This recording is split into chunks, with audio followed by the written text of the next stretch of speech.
Muito boa tarde a todos. Eu, obviamente, começo por agradecer este convite ao Dr. Carlos Boa Vida e às pessoas responsáveis do património, também aqui do hospital. Gosto sempre imenso de vir aqui, portanto, estou aqui com todo o gosto. Além disso, na assistência estão vários amigos e mestres, portanto, sinto-me a falar também entre amigos.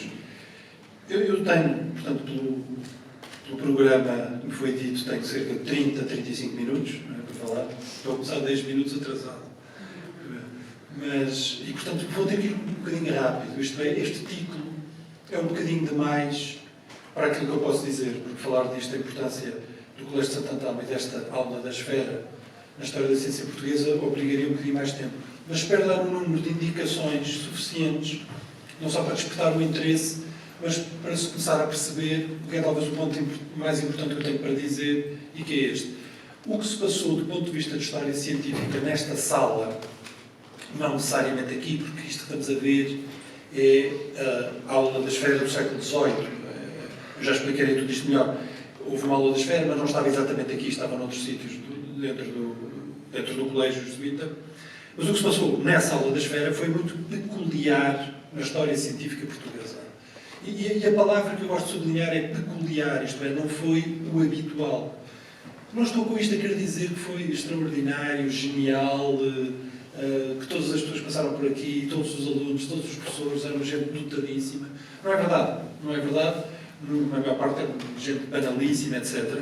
Mas o conjunto de assuntos que se trataram aqui, o impacto que tiveram na sociedade portuguesa foi único. E só por isso vale a pena saber-se. Portanto, estamos fisicamente num sítio que, embora pequeno, relativamente modesto, teve consequências na história científica portuguesa muito para além do que aquilo poderíamos imaginar. Vamos então tentar perceber porquê. Porquê é que isso aconteceu? Bem, como toda a gente sabe, se isto colaborar, se não colaborar, não faz mal, vamos mudar aqui. Eu só preciso mudar. Vamos falar do período em que este edifício era da Companhia de Jesus.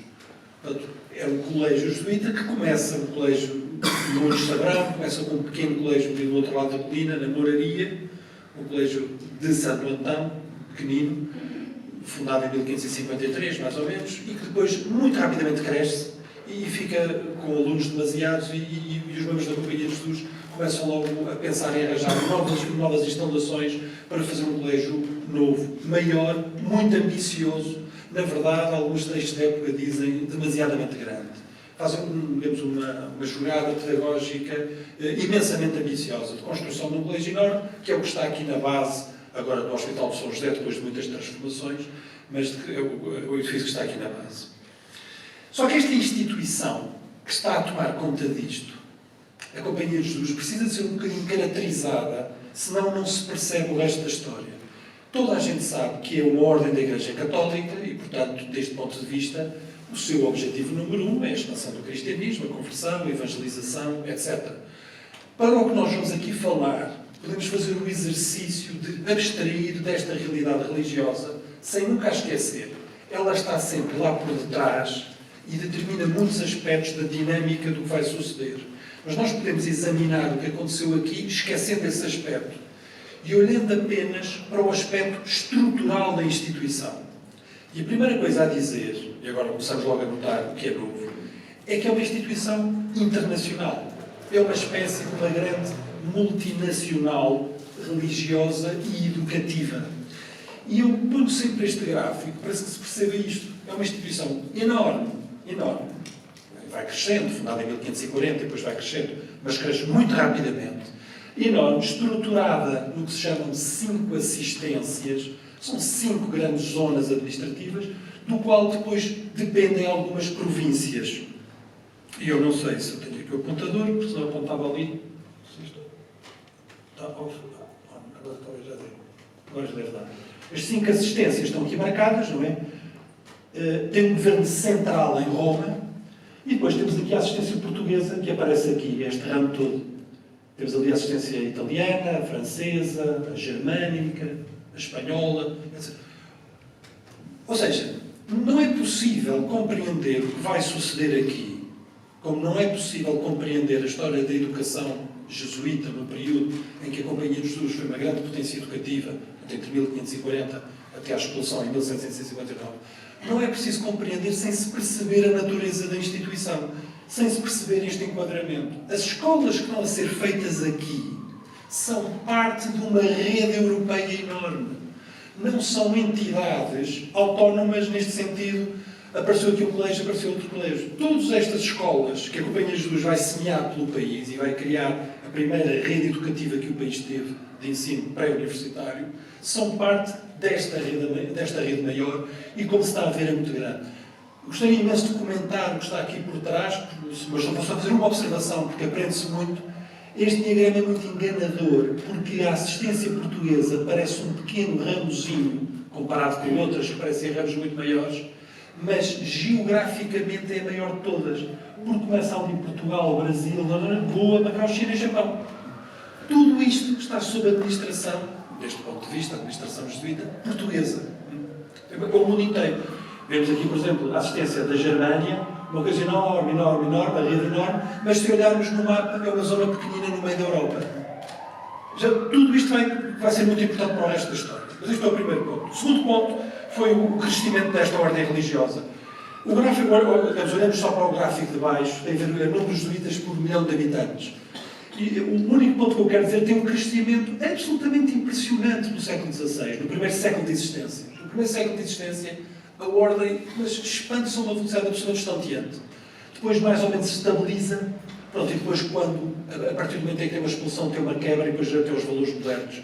Mas o ponto importante é este. Nós vamos ver fenómenos num momento em que a ordem religiosa está a ter um crescimento absolutamente espantoso pelo mundo inteiro. Muitas vezes vejo descrições, porque o Dom João III apoiou muito os jesuítas. É verdade, mas o sucesso não teve a ver somente com o Dom João III. O fenómeno é totalmente europeu.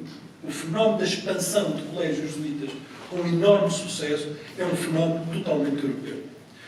Outro aspecto que é preciso perceber é que esta ordem é muito organizada, já vamos ver, comparativamente ao tipo de estrutura organizativa que estava por debaixo das instituições de ensino em Portugal. Esta é sempre a comparação. Isto é um gráfico que diz mais ou menos como é que os jesuítas funcionam. E toda a gente, pelo menos, tem isto na cabeça, tem um geral, não é? Há uma congregação geral que elege o geral. Depois do geral dependem os provinciais, digamos, de cada país, de cada província. Dele dependem os reitores da Casa de Mansão Superior, etc. Há uma estrutura organizativa muito densa por trás desta ordem religiosa. Volto a insistir, sem se perceber a estrutura logística e a natureza da instituição que criou estes colégios em Portugal neste período, não se percebe grande coisa desta história. Bom, embora a instituição seja fundamentalmente religiosa, por razões que eu não tenho agora tempo de comentar, fez um investimento enorme em educação. Este investimento enorme em educação foi de tal maneira que, poucos anos depois, era a grande instituição educativa da Europa e foi, como muitos historiadores acham, a maior instituição educativa da história da humanidade, em número de pessoas que dela dependeram. Mas esta educação era também ela estruturada internacionalmente. Havia uma espécie de uma constituição educativa, que é este texto chamado Ratio Studiorum, a organização dos estudos. E era um texto que dizia como é que todos os colégios desta instituição, todos, agora pensem naquela gigantesca rede que mostrei ao princípio, como é que todos estes colégios deveriam funcionar. Ou seja, os colégios que os jesuítas vão fundar em Portugal estão subsumidos a uma ordem, a uma estrutura organizativa e a programas, livros, currículo, que não são determinados localmente, são determinados internacionalmente. Nunca houve nada assim na história portuguesa. Portanto, o aparecimento, que eu estou a sublinhar, o aparecimento de colégios jesuítas em Portugal é o aparecimento de uma realidade totalmente nova da educação em Portugal, em particular na sua estruturação, na sua organização, numa uniformização de conteúdos educativos com todo o resto da Europa, através da Ratio Studiorum e depois de muitos outros regulamentos, e através do funcionamento interno. Aqui é um bocadinho, rapidamente, só para se perceber, o esquema organizativo de um colégio, como os colégios ou como a educação. depende. O do provincial, bem, do general vem as horas para o provincial, depois tem a ver com os reitores, depois há um prefeito de estudos superiores, depois há um prefeito de estudos inferiores, depois as cadeiras estão determinadas, o número de horas, o número de aulas, os horários, os livros. E isto estabelece em Portugal em moldes que, idealmente, na prática não foi assim, mas idealmente fariam um colégio da companhia em Lisboa igual a um na Alemanha, em França, em Itália, em qualquer ponto da Europa. Este aspecto é absolutamente crucial. Não é? Absolutamente crucial. Eu não tenho maneira de contar a quantidade de livros que pretendem analisar o impacto, a natureza, as deficiências e as grandezas do ensino jesuíta e o seu impacto na história portuguesa, como se fosse de uma realidade local. Este é um erro crasso que elimina logo qualquer possibilidade de entendimento. Não é? A realidade é uma realidade estruturalmente internacional. E isto é a sua novidade. A sua outra novidade é a sua dimensão. A dimensão é absolutamente nunca vista. Faço uma citação de um livro, digamos, academicamente, MIT Press, é um livro de um grande erudito, o Mordecai Feingold, um historiador de ciência, nem sequer é um homem de história jesuíta, um grande historiador de ciência muito famoso. E eu traduzo rapidamente. Estamos muito longe de estar completamente conscientes da enorme contribuição dos professores jesuítas para a formação do Catholic Secular Culture, da cultura leiga católica, digamos assim, durante o período Early Modern, portanto, o período do século XVI, XVII. O que os padres jesuítas, os padres jesuítas se responsabilizavam por mais de 200 mil crianças, rapazes, 200 mil rapazes e adolescentes por ano, cada ano. É staggering, é espantoso. Nenhuma outra instituição educativa na história teve tal responsabilidade. Foi diretamente responsável pelo ensino de 200 mil alunos por ano. Mas não é só o número, mas também devemos relembrar que os jesuítas, os colégios jesuítas, produziram Torricelli, Descartes, Mersenne, Fontenelle, Laplace, Volta, Diderot, Helvétius, Condorcet, Turgot, Voltaire, Vigo, Muratori, apenas para mencionar alguns dos grandes eruditos europeus não jesuítas. Mas a Companhia de Jesus educa a Europa. Educa a Europa, certamente a Europa católica, mas muitas zonas que depois foram protestantes, ou que já na altura eram ainda, de alguma maneira, protestantes. Mas a Europa católica é educada, e educada mesmo quando temos aqui furiosos anti-jesuítas, como está aqui o Voltaire, etc. Mas este ponto verifica-se também em Portugal. Não é? Portanto, a Companhia de Jesus naquele período educa o país. E o fenómeno não é normal. Educa o país, mas fez o mesmo na Europa toda. Este é um fenómeno histórico. Pronto, muito rapidamente, só para os quadrados para a realidade portuguesa, o que se passa com a realidade, há uma peculiaridade na Companhia de Jesus em Portugal, também importa perceber, e numa análise mais fina, esta realidade seria muito importante. E é o seguinte, é que os jesuítas em Portugal têm uma configuração, em termos de pessoal, muito anormal. E é esta. Os anos correrem e o número de jesuítas que estão em Portugal e o número de jesuítas que são da assistência portuguesa, ou seja, de todos os que trabalham nas zonas portuguesas dos jesuítas. E o que é que nós vemos? Vemos que este número é mais ou menos sempre metade daquele. Ou seja, só 50% dos jesuítas portugueses estão em Portugal. Um rapazinho, quando entrava para a Companhia de Jesus, no século XVII, tinha uma probabilidade 1 sobre 2 de ficar no país. Muito provavelmente ia para aquela enorme zona geográfica que o país tem. Portanto, dos jesuítas portugueses, para ter na cabeça, só 50% estão no país. Isto é totalmente anómalo. Porquê? Como é que é com as outras nações é assim? Em Portugal, temos 50% dos jesuítas fora do país. Mas em Espanha é só 20% a 25%. Em Itália é só 15%. E na França é completamente residual, 5%. E na Alemanha, 3%. Entrar para a Companhia de Jesus na Alemanha era ir trabalhar numa paróquia, uma residência, um colégio, toda a vida. Toda a vida. Era uma experiência, digamos, um pai de alto nível, até um estudioso, etc. Mas era uma experiência, podemos dizer assim, sem nenhum demérito local. A Companhia de Jesus só tem os seus traços, pelo que ficou conhecida, muito internacional, muito deslocalizada, muita mistura de povos, só tem esses traços na zona portuguesa e na zona espanhola.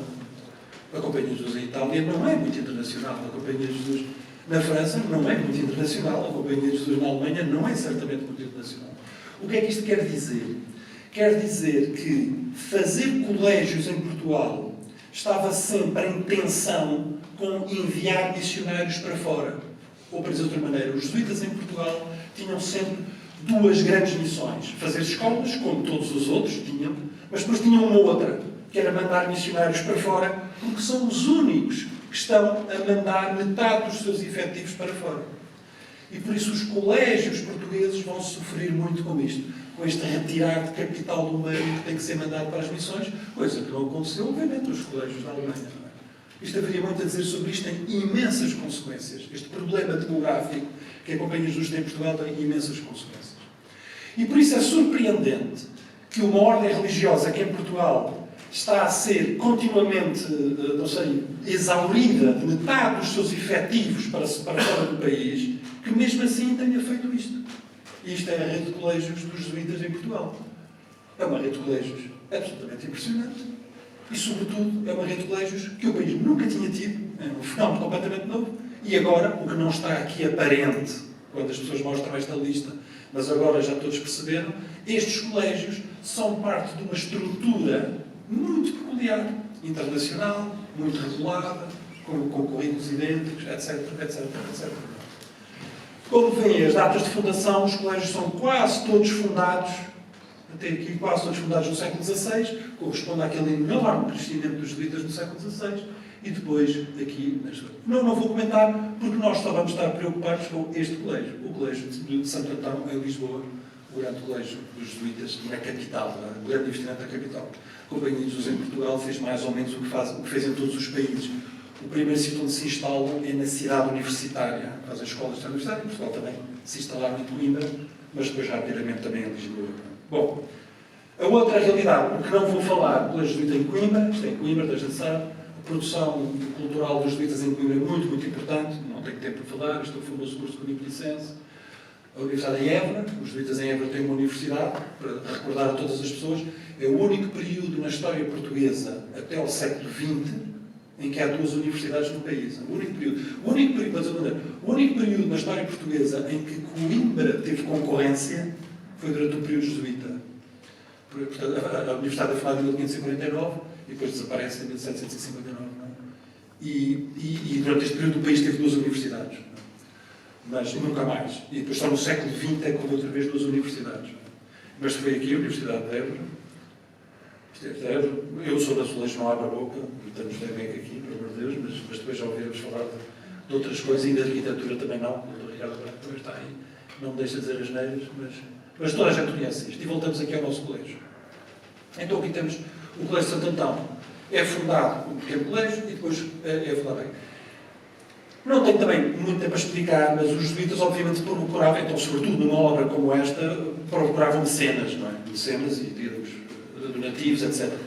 E arranjaram-nos de todas as maneiras efetivos. O processo de construção deste colégio de Santo Antão, onde nós estamos, é um processo hoje relativamente bem conhecido, é épico, mas obrigou a que os jesuítas arranjassem mecenas de todo o tipo.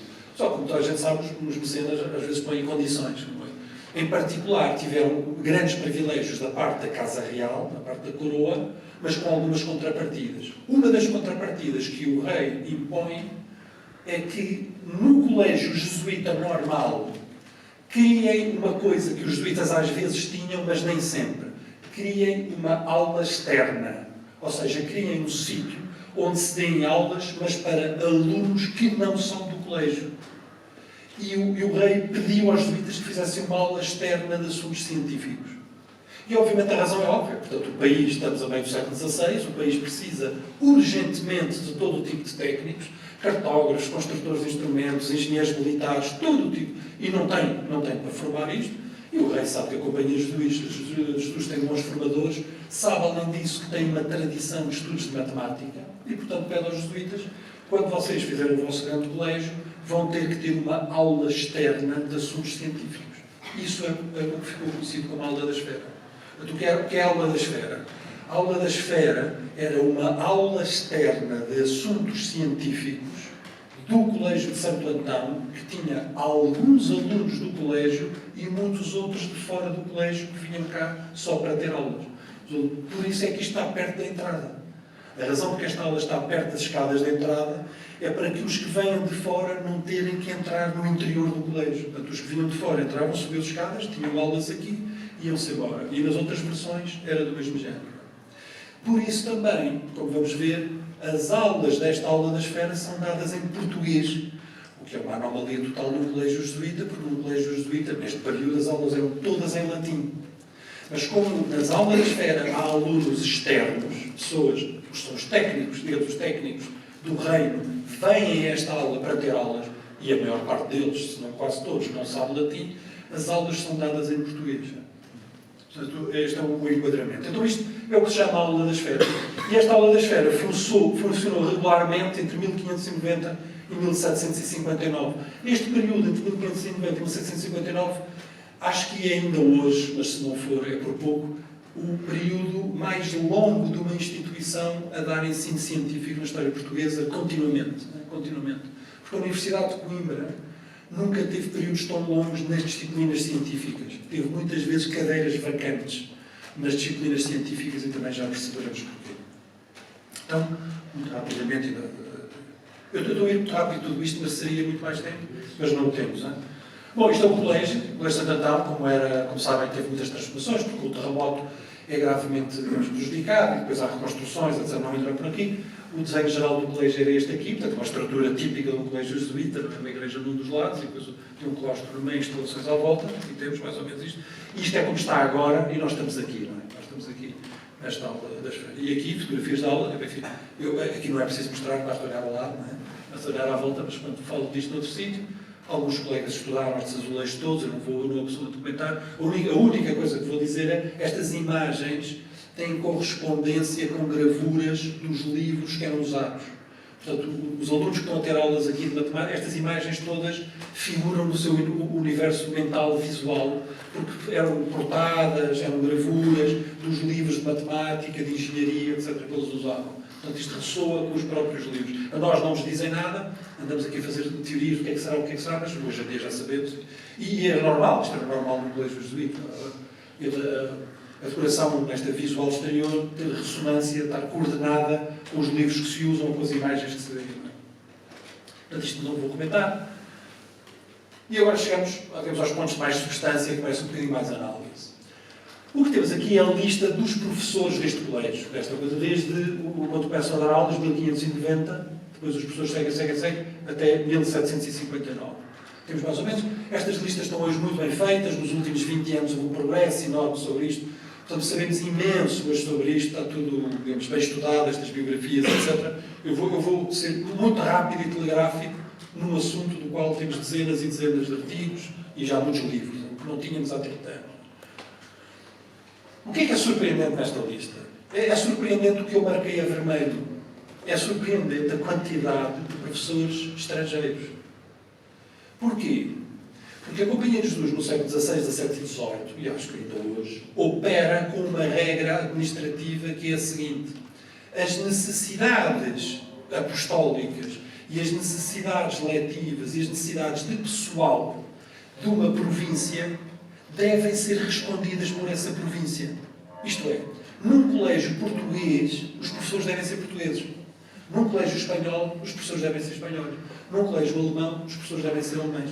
E é exatamente isso que a gente vê. Se nós formos ver os colégios todos da Companhia de Jesus, vemos que obedecem a isto. Nos colégios alemães, só há professores alemães, às vezes, com uma ou duas exceções de um professor que não é alemão.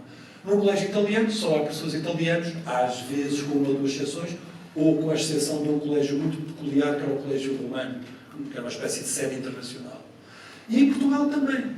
Nos colégios portugueses, só havia professores portugueses, às vezes com uma exceção de um ou dois professores espanhóis, jesuítas espanhóis.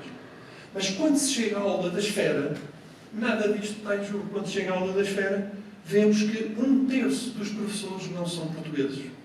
Esta é a primeira observação que precisa de uma muito boa explicação. E o facto disto ser assim revela um problema e revela uma solução que a Companhia de Jesus conseguia dar, mas a coroa portuguesa não conseguia dar. O problema é que já no século XVI e XVII se notava aquilo que se nota hoje. Não há suficiente número de pessoas formadas em assuntos científicos a alto nível. Não temos suficiente número de pessoas a saber matemática de alto nível como deveríamos ter, ou saber física como deveríamos ter. Já no século XVI e XVII, esta queixa era evidente. E o Colégio de Santo Antão tem esta queixa. Em muitos anos, não tem um professor em linguagem dos documentos que seja idóneo. Não temos professor idóneo para dar matemática para o ano. Este problema, que revela um problema de fundo com o nosso país, que se mantém até hoje, é possível à Companhia de Jesus curto-circuitá-lo facilmente. Porquê? Porque é uma ordem internacional. E se não há um professor idóneo para dar em matemática, resolve-se uma carta ao Governo Central em Roma. Escreve-se ao geral a dizer não temos professor de matemática para dar, e o geral diz então vá um alemão, vá um francês ou vá um inglês bem treinado no assunto. O Estado português, na altura, não consegue fazer isto. Na Universidade de Coimbra, na altura, a cadeira de matemática, nestes períodos, a cadeira de matemática tem grandes períodos em que está vacante. Porquê? Porque a Universidade de Coimbra não conseguia arranjar um professor de matemática suficientemente idóneo e treinado, só que a Universidade de Coimbra não é uma estrutura internacional e não conseguia facilmente arranjar um substituto. E este é o primeiro facto importantíssimo que esta lista de nomes nos revela. Revela-nos o quê? Um problema cultural muito profundo dentro da história portuguesa, muito profundo da história, uma espécie de um déficit contínuo na formação científica, que se revela aqui, mas revela, digamos, a chave do sucesso da Companhia de Jesus. E a chave do sucesso da Companhia de Jesus é a sua própria natureza. É uma natureza internacional, muito regulada, muito, agora não tenho tempo para explicar. Todos estes processos de nomeação de professores estão muito oleados. A qualidade dos professores está sempre a ser aferida. Há imensos visitadores que vêm de Roma ver os colégios e chegam cá e queixam-se que não há instrumentos científicos bons, ou que os mapas têm que ser melhores, ou seja, e de Roma há indicações. Quando a qualidade é achada que não é boa, Roma reage. Portanto, uma vez mais, para dizer, todos aqueles colégios que nós estamos a ver, e Santo Antão em particular, estão a funcionar debaixo do olho, digamos, da normalização educativa da Companhia de Jesus. Estes homens que vêm são, eles estão a responder a esta falha. Portugal, a província portuguesa, não tem professor suficientemente idóneo de matemática, então Roma manda gente particularmente capaz para fazer isto. E por isso se encontram nos nomes destes professores alguns nomes muito insígnios, muito distintos como matemáticos. Aos presentes podem não dizer muito, mas Grienberger é um homem famosíssimo. É uma espécie do segundo melhor matemático da Companhia de Jesus neste período. De toda a Companhia de Jesus. O primeiro é um homem chamado Clavius e o número 2 é este Grienberger, que durante uns anos é mandado de Roma para Lisboa para vir dar aulas. Ou seja, os professores que estão a chegar aqui não são propriamente quaisquer uns. São professores que são particularmente capacitados para dar as aulas de matemática. Grienberger é muito importante, Lembo, já vou dizer, é importantíssimo. Borri é um homem que está em todas as histórias da ciência europeia do século XVII. Estão a ver estes? E depois os outros, etc. Sirmans, falam todos sobre estes, todos eles poderiam dizer muita coisa. Então o que é que aconteceu? O que é que está a acontecer neste período? E porque é que, agora estamos a ver porque é que esta instituição é completamente única na história científica portuguesa? A primeira razão é porque é imensamente internacional. Imensamente internacional. Contrariamente a, como sabem, à historiografia do século XIX, ou à propaganda pombalina, não é? Que a companhia, os jesuítas afastaram-nos da Europa, não sei quantos, desculpem, é o exato oposto. É o exato oposto. É o oposto, uma vez mais, insisto, por causa da natureza logística da instituição. A instituição é de sua natureza internacional. Durante vários anos, o ensino, o grosso do ensino em Portugal, teve uma natureza que era ela própria internacional. No momento em que era muito, digamos, paroquial antes, mas tem um período muito internacional e vai voltar a ser muito paroquial quando esta instituição se retirar do terreno. For retirada do terreno. Quando esta instituição sai, as escolinhas portuguesas passam só a ter professorzinhos portugueses a ensinar as coisinhas de interesse português. Mas o que é que está a acontecer aqui? O que está a acontecer é que estes homens são competentes, vêm de boas escolas de toda a Europa e o que é que trazem consigo? Trazem as melhores ideias científicas da época. Nenhum deles é um gênio, nenhum deles fez descobertas absolutamente extraordinárias. Isto é uma aula de ensino, parece ter sempre as proporções, nós não estamos a falar de investigação, não estamos a falar nada disto. O que são é homens muito atualizados. São muito atualizados, vêm de grandes centros europeus, trazem consigo os livros, trazem consigo as ideias e tudo se passa nesta sala, ou mais ou menos. Então o que é que vai suceder aqui? Um fenómeno surpreendente. Num sítio pequeno em Portugal, estão-se a discutir todas as novidades e as coisas. Dentro, não diminui que a Companhia de Jesus impõe limitações, digamos, de ortodoxia. Mas que afetam muito pouco a ciência, tirando as coisas do heliocentrismo e não sei quantos. Não afetam a matemática, não afetam a engenharia, não afetam a mecânica, não afetam muitas coisas. Não é? Por isso, exemplos de coisas da aula. Aqui estão aulas, agora vou mostrar alguns exemplos de notas de alunos ou de professores. Isto são aulas de ótica, ótica geométrica. Muita gente a ver, são lentes, não é? Os alunos a estudarem ótica geométrica. São as primeiras notas que nós conhecemos de ótica geométrica em Portugal. Isto são aulas também de ótica. Ótica, isto são reflexões em espelhos escuros, etc. São códigos de óptica. Engenharia militar, artefactos militares. Há muitas coisas em engenharia militar, sobretudo porque no período depois da independência os jesuítas, digamos, formaram uma grande parte dos engenheiros portugueses. Estiveram muito envolvidos na construção, na parte bélica. Isto é muito interessante, isto é a geometria, mas isto aqui são pop-ups, não sei se percebe, são papelinhos que se levantam, no manuscrito que se levantam para saber propriedades de geometria projetiva, coisas de geometria e... Isto é mecânica roldana, as propriedades de roldanas, mecânica teórica. Este é o primeiro manuscrito de mecânica teórica em Portugal, não é? O primeiro manuscrito é de 1645, é um período importantíssimo, não tenho ordem para explicar, é o período em que Galileu está a escrever as suas mecânicas. Portanto, é o primeiro texto que está a falar, parece-nos antigo, é muito moderno, Vreeman, o homem que escreveu isto, é o holandês que escreveu isto, é um curso muito importante. Mais engenharia militar, que é dada aqui, ensinada aqui. Aqui, observações de telescópio, com o telescópio. O primeiro sítio em Portugal onde houve telescópios foi aqui, foi neste colégio. E as primeiras observações telescópicas que se fizeram em Portugal foi neste colégio. Isto são nas aulas do Lembo, neste período. A observação das fases de Vênus. Não tenho tempo para explicar. O facto de Vênus ter fases é uma coisa de importância transcendente da altura do debate sobre o heliocentrismo. É importantíssimo para a teoria de Copérnico. E, obviamente, isto era ensinado aqui. Eles estão a ensinar aqui. Eles não são copernicianos, os jesuítas, como sabem. Mas percebem que o sistema antigo está perdido. Não é? Percebem que o sistema geocentrista não se mantém. Então há um debate interessantíssimo. Mas só para ver a rapidez disto. Galileu faz as observações famosas de Galileu entre 1610 e 1612. 10-12. Elas estão a ser repetidas em Portugal entre 1615 e 17. É 2 anos depois, 3 anos depois. Não é? Nós nunca tivemos nada disto na história científica portuguesa. Nunca tivemos na história científica portuguesa uma grande descoberta, depois está, 2, 3 anos depois, estar sendo ensinado nas aulas a miúdos, 3 anos depois. Nunca aconteceu. Teoria da relatividade, evolucionismo, qualquer coisa, nunca aconteceu. Temos sempre um delay enorme, não é uma grande descoberta, mas passam 30, 40, 50 anos, até nós começarmos a ver aquilo aparecer nas aulas.